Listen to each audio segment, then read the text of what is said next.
and a very dusty place it was. It was so dusty that if you shuffled your feet, a dust storm would be created. Now, this said young, dashing, debonair squire had just been given a new surcoat to fight in. His knight's lady had crafted him a surcoat, and he was proud to wear it for his knights. It was on it, and his own stuff was on it, all the emblazoned, all of heraldry. So he wore this proudly. He entered into a fight. Well, it just so happens that one of the Bellatrix fighters was there. Guy of Bellatrix was there, and he was also a young squire at this time, many moons ago. Well, what was interesting was that he had been challenged to fight off hands for a year. Well, I was coming back from an injury, so the young dashing debonair squire was also fighting sinister as well.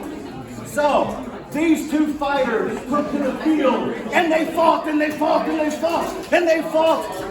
And the victor was Guy of Bellatrix.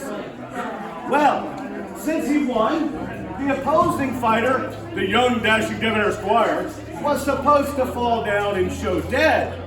However, this squire, not wanting to encourage the wrath of his knight's lady, decided not to fall down, but to bow and show that the death was there. However, nervous about his own choices and actions, this young dashing debonair squire heard something in the back of his head that sounded like the voice of his knight or knight's lady, and he heard, "Fall down!"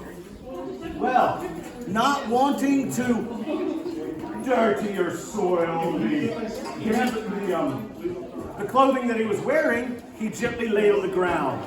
At which point someone said, "More death!" Well, at the time there was a nice barn door shield in his right hand, and a sword in his left hand, and well, those items were used to make snow angels in the dust. The dust cloud that ensued obscured all vision. All vision. Now, having thought he just died for real for having dirtied up what his knight's lady just made for him, he laid there, and suddenly he heard another voice. And it was the voice of a king. The king's name was Titus. And Titus was also a southpaw.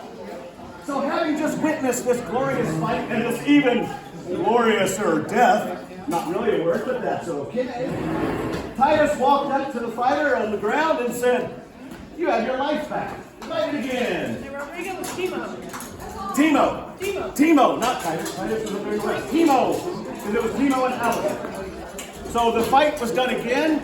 Another death was held by the young dashing debonair squire, at which point he fell down and retired from the field, and the story is that everybody lived happily ever after.